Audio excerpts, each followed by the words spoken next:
नमस्कार, 12 बजे की 12 बड़ी खबरों में आप सभी दर्शकों का स्वागत है और मैं हूं आपके साथ अखंड राय और आप देख रहे हैं उत्तर प्रदेश का तेजी से बढ़ता हुआ digital platform IBC 24 Uttar Pradesh Uttarakhand. 12 बजे की महत्वपूर्ण खबरों की शुरुआत करते हैं। आपको बता दें, दिशा पटानी के घर पर जिन लोगों ने गोलीबारी की थी, खुलेआम फायरिंग की थी, उन लोगों को यूपी एसटीएफ और दिल्ली की स्पेशल टीम ने ठिकाने लगा दिया और सबसे बड़ी बात है कि उनके इस एनकाउंटर में मौत भी हो गई है। पहले खबर आ रही थी कि जो 2 आरोपी हैं, उनकी पुलिस के साथ मुठभेड़ हुई, जो वो घायल हुए थे, लेकिन अस्पताल पहुंचने के बाद उनको डॉक्टरों ने मृत घोषित कर दिया। आपको बता दें कि एक दहशत फैलाने का काम किया था बरेली में। एक्ट्रेस दिशा पटानी के घर के बाहर इन हमलावरों ने खुलेआम फायरिंग की थी, जिसके बाद यूपी पुलिस सतर्क हो गई थी और सीएम योगी ने खुद इस पूरे मामले का संज्ञान लेकर अपराधियों के खिलाफ सख्त से सख्त कार्रवाई करने की बात की थी।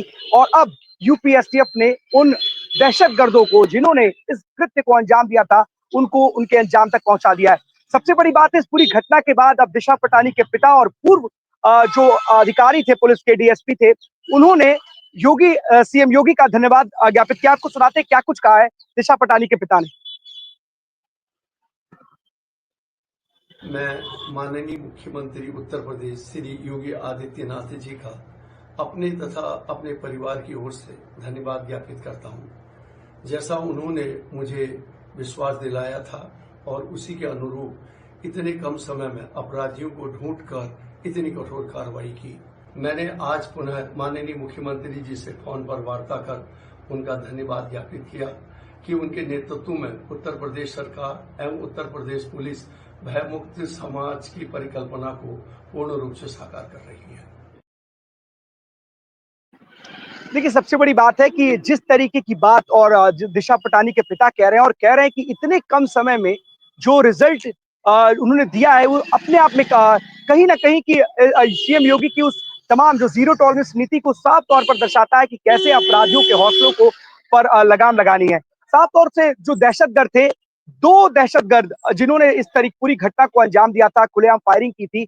सबसे बड़ी बात है कि एक ने हेलमेट तो पहन रखा था, मगर दूसरे ने अपना चेहरा तक नहीं ढका था। उसका टशन एक अलग लेवल का था। वो जहां भी अपराध को अंजाम देता था, वो इसी तरीके से एक हनक के साथ, एक टशन के साथ रहता था और यही कारण है कि उसका काल बन गया। और बहुत कम समय में यूपीएसटीएफ ने इस दहशतगर्द का काम तमाम कर दिया। सबसे बड़ी बात है कि विदेशी बैठ करके गोल्डी बरार जो गैंग है, उसका ही सदस्य बताया जा रहा है और 5 लोग इसमें शामिल बताए जा रहे थे, जिसमें से एक की तबीयत खराब होने की वजह से एक शूटर नहीं गया था। 4 लोग कुल टोटल थे, जिसमें से 2 लोग अभी भी पुलिस की गिरफ्त से फरार हैं। तो जिस तरीके से पूरी घटना को इन अपराधियों ने अंजाम दिया था, कहीं ना कहीं दहशत का माहौल जरूर था, लेकिन अब यूपीएसटीएफ की कार्रवाई के बाद न सिर्फ दिशा पटानी के पिता ने सीएम योगी का धन्यवाद ज्ञापित किया है, बल्कि ये भी बताया है कि कितने कम समय में यूपी पुलिस उन अपराधियों को उनके अंजाम तक पहुंचा देती है जो दहशत फैलाने का काम करते हैं। अब चलते हैं अपने सभी सहयोगियों के पास, एक एक करके हमारे साथी हमारे साथ जुड़ेंगे और जो आज की बड़ी खबरें उनके शहरों की है वो बताएंगे। सबसे पहले हमारे साथ जुड़ रहे हैं आदर्श। आदर्श, कौन सी बड़ी खबर है हरदोई से आज की?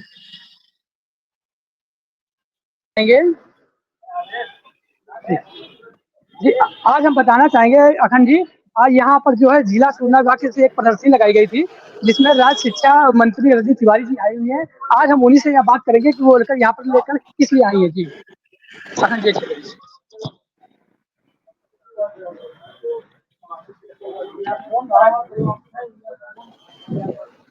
मैं अभी अखंड जी हम आपसे 1 मिनट का समय लेते हैं कि मंत्री जी लाइन पे आ रही है। बिल्कुल आशीष, तब तक हमारे कोई दूसरे और भी साथी जुड़े हो हमारे साथ। जैसे रायबरेली से इंद्रवीर, कौन सी बड़ी खबर है रायबरेली से आज की?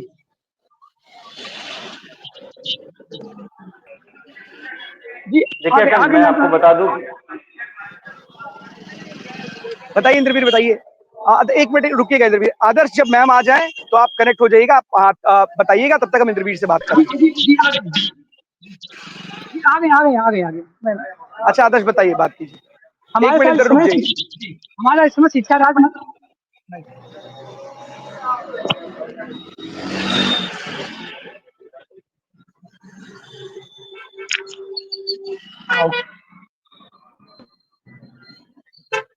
शिक्षा राज्य मंत्री माननीय रजनी तिवारी जी पहुंची हैं और आज हम उनसे जानना चाहेंगे वो किस आई हैं और क्या कार्यक्रम है। मैम जी बताएं।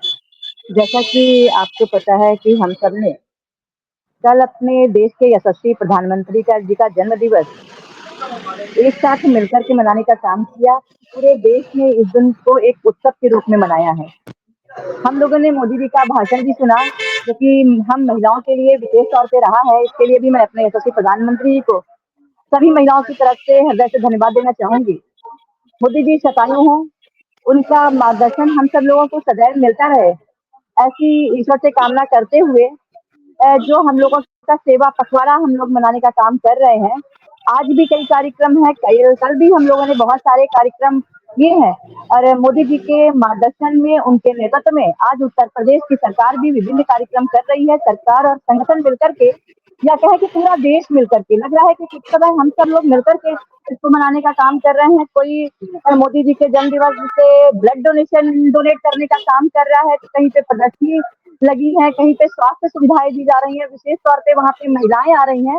तो हम सब लोग मिलकर के काम कर रहे हैं। हमारा जिला प्रशासन भी इसमें लगा हुआ है, हम लोग पार्टी के लोग भी लगे हुए हैं। कह सकते हैं कि ये दिन हमारे सबके लिए उत्सव का दिन है, और वो भी क्यों ना, विश्व के सबसे प्रभावशाली नेता नरेंद्र मोदी जी का जन्म दिवस है, जिन्होंने देश को दिशा और दशा तय करने का काम किया है, विश्व में देश को सम्मान दिलाने का काम किया है। एक तरफ जहां हम देश को विकास की तरफ आगे बढ़ाने का काम कर रहे हैं, और दूसरी तरफ हमारी सेनाओं ने भी अपना परचम लहराने का काम किया है। तो ऐसे यशस्वी प्रधानमंत्री जी का जन्म दिवस है, हम सब लोग मिलकर के उसको मनाने का काम कर रहे हैं। मैम एक चीज आप कहना चाहेंगे कि कुछ यहाँ पे जो ये सदर है सुशील मिश्रा जी, तो अभी कुछ दिन पहले मैंने एक उनसे बाइट लेनी चाहिए, तो उन्होंने मुझसे कहा कि ऐसा है कि पत्रकार जी मैं बाइट उनको देता जो मान्यता प्राप्त कर पा रहे हैं, और मैं टीचर ऐसे ही बनकर नहीं आया। तो मैडम इसके लिए आप क्या देखिए, इस विषय के बारे में हमें कोई जानकारी नहीं है। आपने हमसे बोला, हम तुरंत आ गए। कहा गया मैडम। अब हमें उस समय की स्थितियां परिस्थितियों के बारे में जानकारी नहीं है, हमको नहीं पता क्या एक था। सवाल है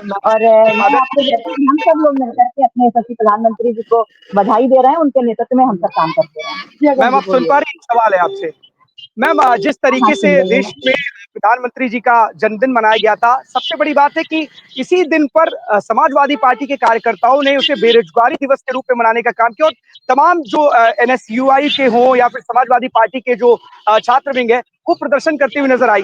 वो कह रही है कि बेरोजगारी लगातार बढ़ती जा रही है, युवाओं के लिए कोई कार्य नहीं हो रहा। शिक्षा का भी स्तर, शिक्षकों पर भी उन्होंने कई सवाल शिक्षा जगत पे खड़े लेकर के सवाल खड़े किए कि स्कूल को मर्ज करके बच्चों के भविष्य के साथ खिलवाड़ किया जा रहा है, बच्चे लगातार अब दूर हो जाएंगे स्कूल, इसको लेकर के भी सवाल खड़े किए। क्या कहेंगे इस पर आप?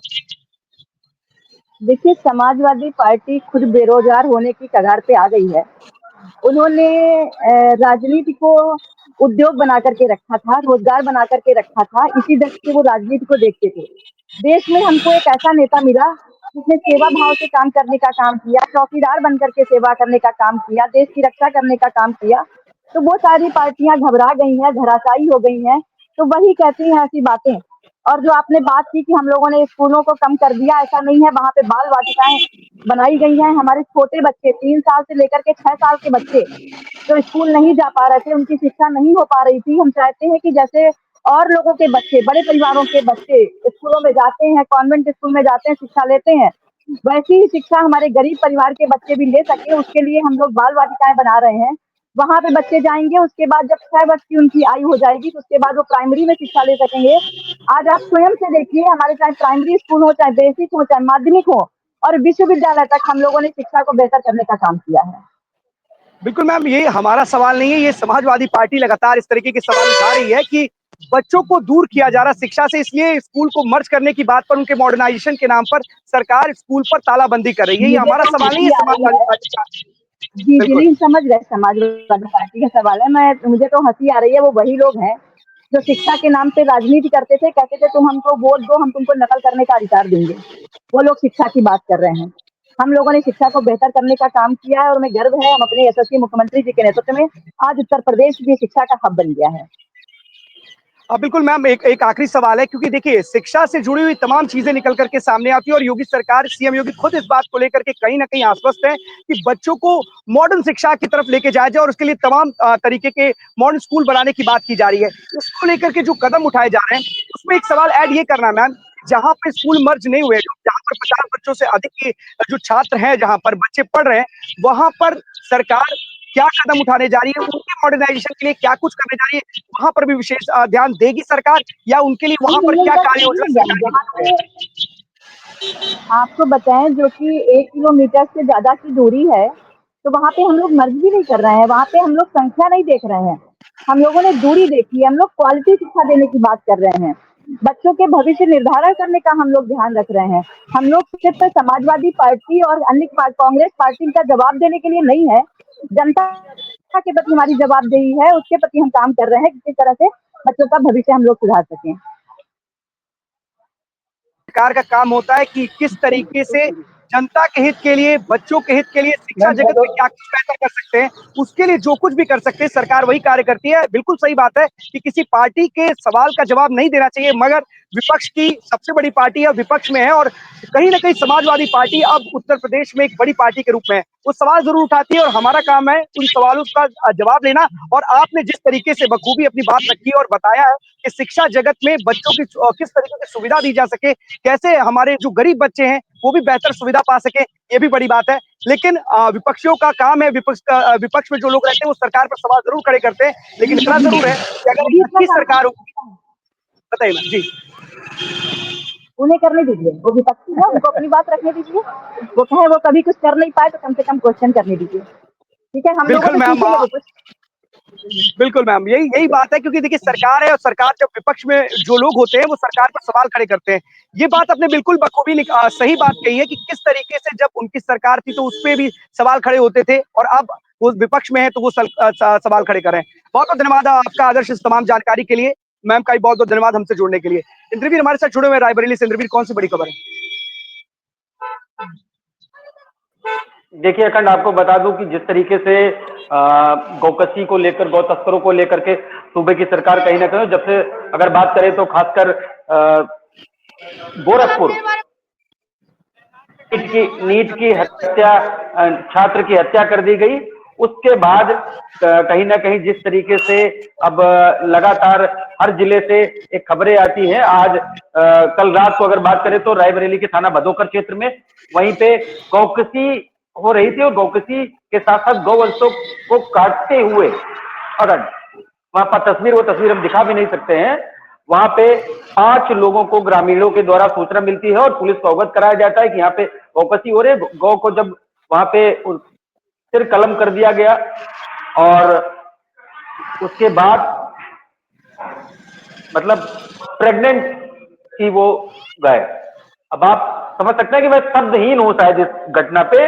और ये बड़ी घटना थी थाना भदोकर क्षेत्र के रायबरेली में। क्षेत्राधिकारी अमित सिंह रात को 11 बजे अपनी पूरी पुलिस बल के साथ वहां पहुंचते हैं। मौके पर हिंदू परिषद के, विश्व हिंदू परिषद के कार्यकर्ता सैकड़ों की तादाद में, पुलिस अपना काम कर रही थी, कार्यकर्ता अपने पहुंच रहे थे, और मौके पर काटते हुए रंगे हाथ पकड़े गए 5 लोग थे। 5 लोगों में से 2 लोग मौके से फरार हो गए हैं। 3 लोगों को पुलिस ने हिरासत में लिया, जिसमें 2 महिलाएं भी शामिल थी अभी, लेकिन पुलिस ने 3 लोगों की गिरफ्तारी करी है इस पे, और कठोरतम कार्रवाई करने की पुलिस ने अपनी बाइट भी जनरेट करी है, पुलिस मीडिया में उन्होंने डाला भी है।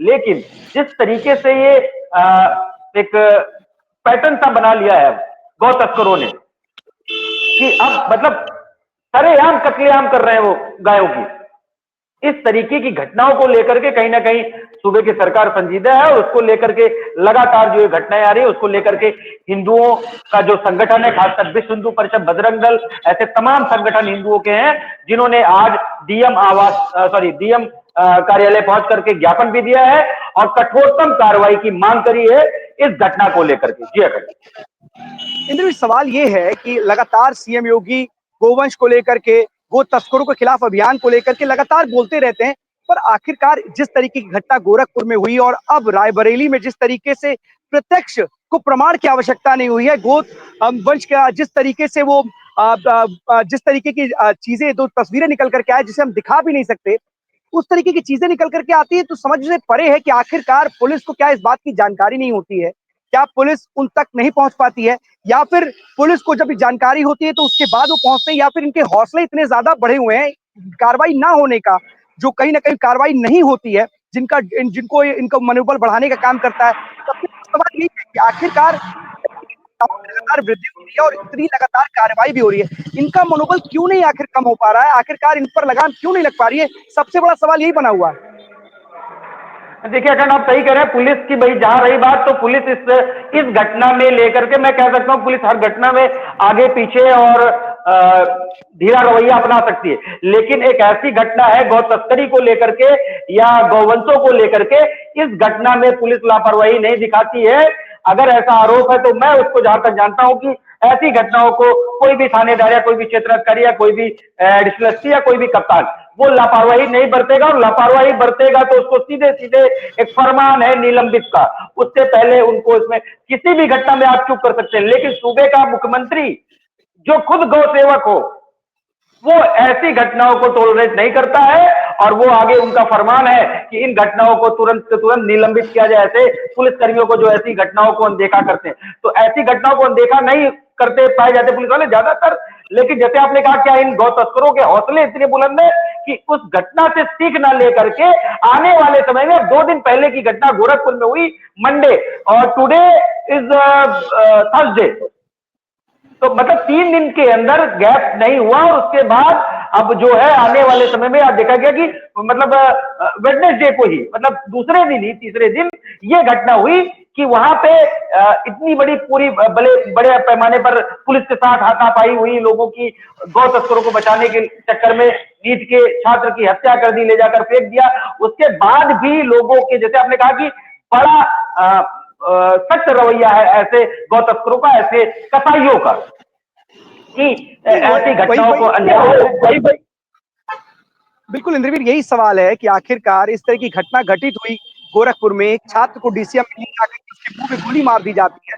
बाद में जब ये पूरा का पूरा मामला ज्ञान में आता है, पूरी की पूरी तौहीन सस्पेंड हो जाती है। लेकिन सवाल यही है कि आखिरकार इतने हौसले बुलंद है इन गौ तस्करों के, गौवंश की हत्या कर देते हैं, कसाई जैसे इस तरीके की हत्या लगातार इस बात को कहते हैं, क्योंकि आपने बिल्कुल अच्छी पॉइंट जोड़ा है कि सीएम योगी खुद गौ सेवक है और लगातार पहले दिन से ही गौ तस्करी पर लगाम लगाने के लिए उन्होंने अभियान छेड़ने की बात की थी, ऐसे तस्करी, ऐसे गौवंश की हत्या करने वाले लोगों के खिलाफ बड़ी कार्रवाई की बात की थी। लेकिन सवाल यही बना हुआ है कि आखिरकार इतने दिन बीत जाने के बाद भी इन लोगों के हौसले इतने बुलंद क्यों हैं? इसमें एक चीज और ऐड करूंगा इंद्रवीर, क्या जिस जगह पर ये पूरा का पूरा कारनामा किया जा रहा था, ये इस तरीके का कार्य किया जा रहा था, क्या पुलिस या कोई वो जगह था, कसाईपाड़ा टाइप का जगह था, या फिर कोई एक पॉइंटेड लोकेशन नहीं, या कोई ट्रेसेबल अखंड ये थाना भदोकर क्षेत्र के अंदर बेला खारा है, जहां पे एक जंगल है, गांव के किनारे एक जंगल है बेला खारा, और वो जंगल में ये घटना को अंजाम दिया जा रहा था। प्रेग्नेंट गाय थी, और हमारे पास विजुअल है, सब कुछ है, वाइट है, लेकिन वो हम नहीं दिखा सकते क्योंकि हम उसके एक वो है कि नहीं दिखा सकते। और इस तरीके की घटना को जंगल में काम किया गया, 5 लोगों से, जिसमें 2 महिलाएं शामिल थी। हमारे पास उन महिलाओं को, ग्रामीणों को पकड़ते वीडियो है, मारते वीडियो है, पुलिस को सौंपते हुए वीडियो है, हर चीज है। लेकिन ये पूरे मीडिया में चल भी रहा है, लेकिन एग्जैक्टली जैसे आपने कहा कि हौसले इतने बुलंद है। अभी आज हमने मुरादाबाद में देखा कि गौ तस्करों के साथ मुठभेड़ हुई और हाफ इनकाउंटर हुआ। ऐसी तमाम घटनाएं निकल के आ रही है पूरे प्रदेश से। तो देखिए, मैंने जैसे कहा कि सूबे का मुख्यमंत्री ही जब गौ सेवक हो और उसकी अपनी एक उस पर अगर आंच आएगी तो कहीं ना कहीं बख्शा नहीं जाएगा, और ऐसी घटनाओं को सूबे के मंत्री और मुख्यमंत्री या जो सरकार में है, विधायक जो भी है, उनको सबका एक फरमान है, और शासन को एक फरमान है, पुलिस विभाग को एक फरमान है कि इन घटनाओं को अनदेखा ना किया जाए, और उस पर कहीं ना कहीं एक उचित कार्रवाई, कठोर कार्रवाई विश्व हिंदू परिषद की तरफ से भी मांग की गई है, और जो हिंदू के संगठन है, बजरंग दल, ऐसे तमाम संगठन जो है उनकी तरफ से मांग की गई कि इन घटनाओं को लेकर के डीएम को भी ज्ञापन दिया, एसपी को भी आज दिया गया, और पुलिस अपनी कार्रवाई कर रही है, शासन प्रशासन अपना कार्रवाई। लेकिन जो हिंदू संगठन है उनका ये कहना है इन घटनाओं को रोकने के लिए एक उचित कार्रवाई और कठोरतम कार्रवाई की जाएगी, तब ही एक सबक मिलेगा। लेकिन सबक वही है कि आज मुरादाबाद में इनकाउंटर होता है, कल वहां होता है, गोरखपुर में पुलिस के साथ मुठभेड़ होती है, हत्या होती है। लेकिन जो जैसे आपने सबसे बड़ा पॉइंट था, मैं कई बार बोल चुका हूं, फिर बोल रहा हूं कि उनके दिमाग में घर कर गया है कि हमको ये करना है, जिहाद जिसे कहते हैं, जिहाद, कसाई, तो ये कसाई है वाकई में। बिल्कुल इंद्रवीर, अगर ऐसा नहीं होता, इनके मन में अगर इनको डर होता इनको लगता कि इनका कुछ हो सकता है तो शायद इस तरीके का कृत्य करने से एक नहीं 1000 बार सोचते, लेकिन शायद इन्हें पता है कि कुछ होगा नहीं और अगर होगा तो फिर बच जाएंगे, या इनको लगता है कि बस यही बिल्कुल। हमारा कार्य है और इसी कार्य को करना है, तो उसी कार्य को वो करते चले जा रहे हैं। इसका अंजाम जानते हुए भी वो कार्य करते हुए चले जा रहे हैं। लेकिन एक बात जरूर है कि अगर सीएम योगी की मंशा है कि इस तरीके कार्य ना हो और अगर उसके बावजूद भी इन लोगों के हौसलों पर किसी तरीके की लगाम नहीं लग पा रही, हौसले इनके बुलंद है, तो कहीं ना कहीं इन लोगों के लिए कोई एक कड़ी सजा का प्रावधान जरूर करे कि जिससे इस तरीके की घटनाओं को रोका जा सके। बहुत बहुत धन्यवाद आपका तमाम जानकारी के लिए इंद्रवीर। अवनीश हमारे साथ जुड़ गए कानपुर से। अवनीश, कौन सी बड़ी खबर है? देखिए कल जो है सपा के पूर्व विधायक जो इरफान सोलंकी हैं उनकी कानपुर में पेशी हुई थी। आपको बता दें कि लगभग कई दिनों से जो है सपा के जो पूर्व विधायक इरफान सोलंकी हैं वो जो एक मामले में इस वक्त जो है जेल में है, और इसके बाद में जो है जब उनको 7 साल की सजा हुई थी, इसके बाद में जो उनकी पत्नी है नसीम सोलंकी, वो उपचुनाव में जीता होकर के जो है कहीं ना कहीं विधायक बनी। लेकिन कल एक जो मामला, जिस मामले में जो समय इनको सजा मिली है, उसी मामले में कल जो कानपुर की कोर्ट है उसने बेंगलुरु एक्ट में कहीं ना कहीं जो है जो आरोप है इनके तय कर दिए। इसके बाद में अगली सुनवाई जो है 30 सितंबर को होनी है। उसमें जो सरकार की तरफ से एक जो गवाह है वो भी पेश किया जाएगा, जिसमें साफ तौर पर कहीं ना कहीं जो आगे का जो फैसला उसमें किया जाएगा। लेकिन कल जो सबसे बड़ी बात निकल के सामने आई है कि इरफान सोलंकी ने साफ तौर पर जो है कानपुर की जनता को नसीम सोलंकी को जिताने के लिए कहीं ना कहीं धन्यवाद भी दिया है। वहीं कानपुर जनता से भी कहा है कि मैं बहुत जल्द जो है वापस आने वाला हूँ और आकर के फिर से हम पति पत्नी दोनों जो है चुनाव लड़ने वाले हैं। जिसके बाद जब मीडिया ने नसीम सोलंकी से बातचीत की तो उन्होंने बताया कि आने वाले समय में हम दोनों जो पति पत्नी हैं वो 2027 में जो है चुनाव लड़ेंगे अलग अलग विधानसभा से, और उसके बाद में एक लोग जो है लोकसभा का चुनाव भी कहीं ना कहीं लड़ने वाले हैं। जिसको लेकर के जब नसीम सोलंकी से पूछा गया कि क्या आप इस बात को बताएंगे कि किस विधानसभा से आप या किस विधानसभा से जो इरफान सोलंकी है चुनाव लड़ने वाले, तो उन्होंने कहा कि एक सरप्राइज है, आने वाले समय में कहीं ना कहीं सरप्राइज हमने वाला है। तो कहीं ना कहीं एक मन में जो है एक इरफान सोलंकी की ये चीज बैठ गई है कि वो बरी हो जाएंगे। उसके बाद में कहीं ना कहीं 2027 का जो चुनाव है कहीं ना कहीं वो लड़ करके फिर से जो है विधायक बन करके सामने कानपुर में आएंगे। अखंड। हाँ बिल्कुल अवनीश, ये तो देखिए एक प्रिडिक्टिव है, प्रिडिक्शन है कि वो निकल करके सामने आएंगे, चुनाव लड़ेंगे। बिल्कुल सही बात है, राजनेता हैं, पहले विधायक रह चुके हैं, अब उनकी पत्नी भी विधायक हैं। ऐसे में जब वो बाहर निकल करके आएंगे तो शायद बिल्कुल उनका एक सपना, एक रास्ता होगा कि उनके लिए जो राजनीतिक उनको जो विरासत उन्होंने अपनी पत्नी को सौंप दी है, उसके बाद हो सकता हो या फिर वो कोई अपने लिए दूसरी सीट का चुनाव करें। लोकसभा के चुनाव में भी काफी वक्त है, तो पहले वो विधानसभा के चुनाव की तैयारी जरूर करेंगे और बिल्कुल वैसी ही बात कर रहे हैं। लेकिन अभी इसमें वक्त है और कोर्ट क्या फैसला सुनाएगी उस फैसले पर ही सब कुछ निर्भर करता है कि वो जेल से छूट के बाहर आ पाएंगे या नहीं आ पाएंगे। बिल्कुल एक राजनीतिक दल के, एक बड़े राजनीतिक दल के एक राजनेता है, विधायक भी रह चुके हैं और उनको ये उम्मीद होगी कि बहुत जल्द वो बाहर आएंगे।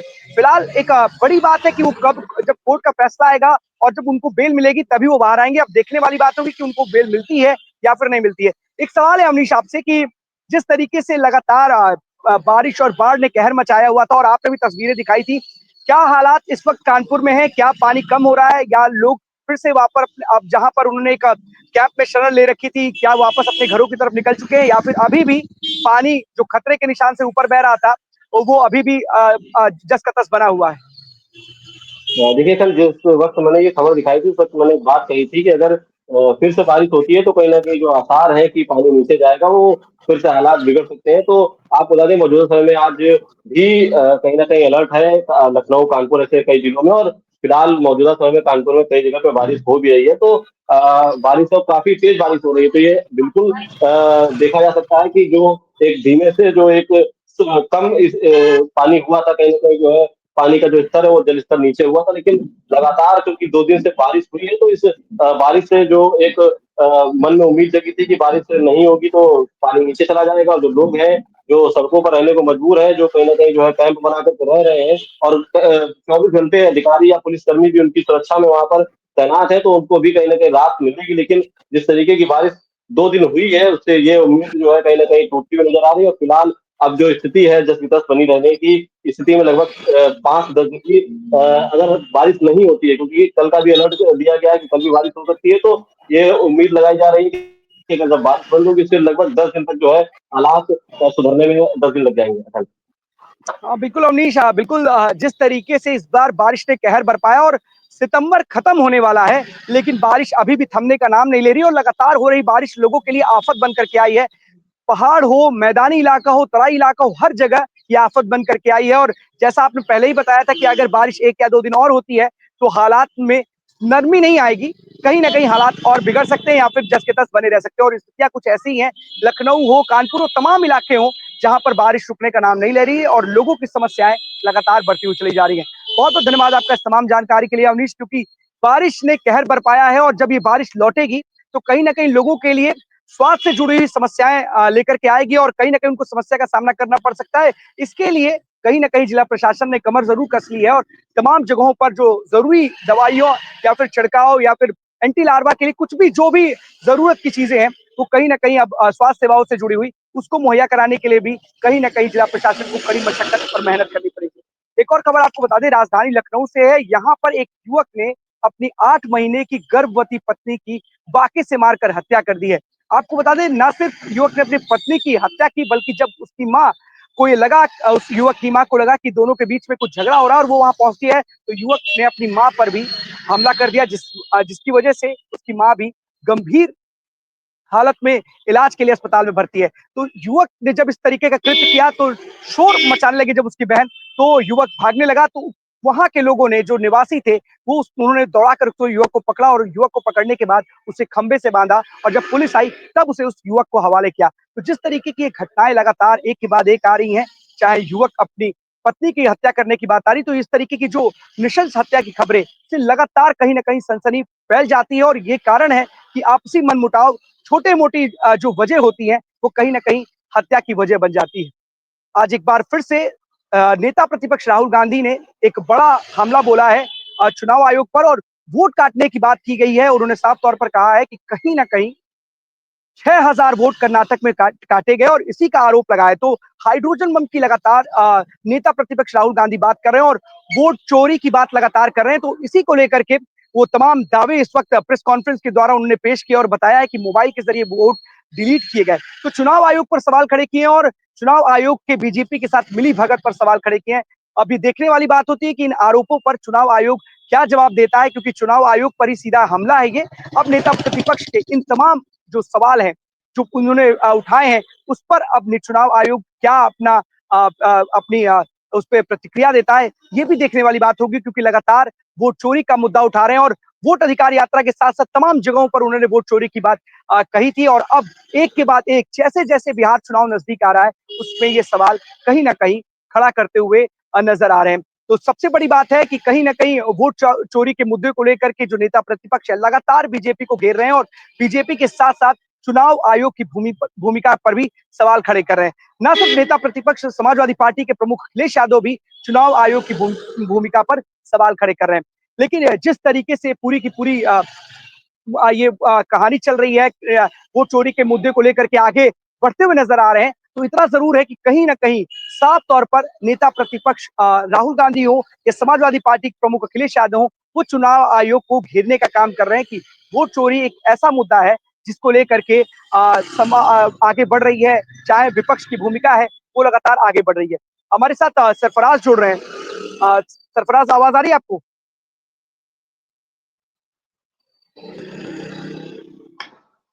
मोहम्मद इमरान हमारे साथ बिजनौर।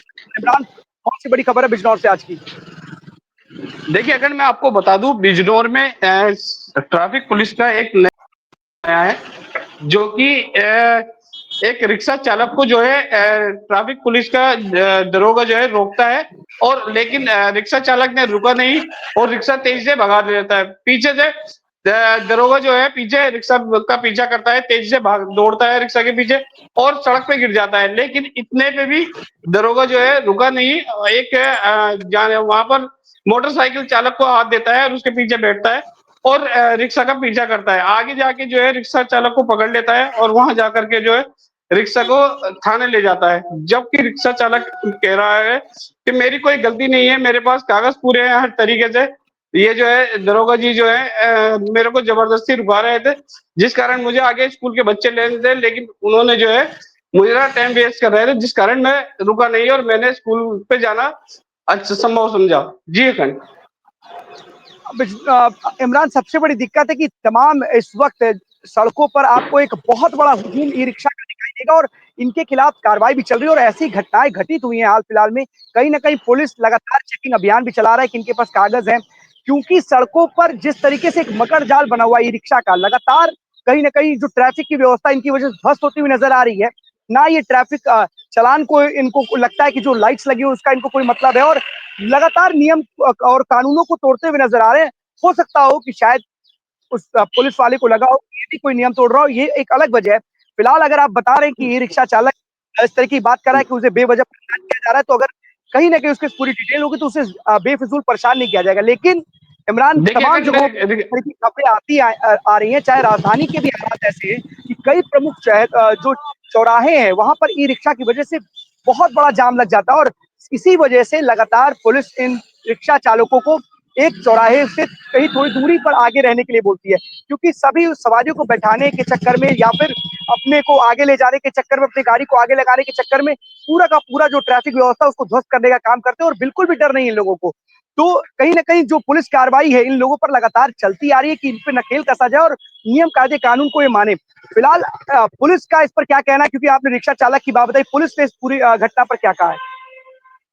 देखिए अगर पुलिस का अगर बात करें तो पुलिस का कहना यह है कि वो जो है रिक्शा को साइड में करा रहे थे दरोगा जी, लेकिन रिक्शा चालक ने उनकी बात पहले हल्की रिक्शा करी, जबकि जाम भी नहीं था, हल्की करी और हल्के धोखे से रिक्शा को जो है साइड में लियाते लियाते उन्होंने तेज कर ली, जबकि दरोगा जी उस रिक्शा को पकड़ रहे थे, पकड़ते पकड़ते नीचे सड़क पे गिर गई, और वो वीडियो जो है किसी वहां पर चलने वाले किसी व्यक्ति ने वो वीडियो बना ली और सोशल मीडिया पर वायरल कर दी। तो कहीं ना कहीं इसमें जो है रिक्शा चालक की भी गलती नजर आ रही है। जब दरोगा जी जो है रिक्शा चालक को जो है रोक रहे थे तो रिक्शा चालक को रुक जाना चाहिए था, जबकि उसके पास कागज पूरे बताए जा रहे हैं। लेकिन कहीं ना अगर देखा जाए तो दरोगा जी भी जब रिक्शा चालक अगर भाग गया था तो उसका पीछा नहीं करना था और उसका जो है नहीं नहीं वही इमरान, दोबारा वो वापस आता। देखिए देखिए, एक बात समझिएगा, आपने अपनी पॉइंट पे एक बात आप खुद भी नोट करिएगा कि अगर पुलिस किसी को रोक रही है और अगर हमने कोई गलती नहीं कर रखी, हमारे पास पूरे कागज हैं और हमारे से कोई गलती नहीं हुई है, तो हमें रुक जाने में ही भलाई है। क्यों नहीं पुलिस, अगर पुलिस आपको रोक रही तो आप रुके क्यों नहीं? आप भाग क्यों रहे थे? ये भी एक देखिए शंका है। बिल्कुल मंत्री ने इस तरीके से अपनी गाड़ी की रफ्तार को बढ़ाया, और अगर एक एक वर्दी में आपको कम से कम उस वर्दी की इज्जत करनी चाहिए थी, आपको रुकना चाहिए था। अगर आप सही थे तो आपको रुक करके अपने कागज दिखाने चाहिए थे। जबरदस्ती कुछ भी नहीं हो सकता।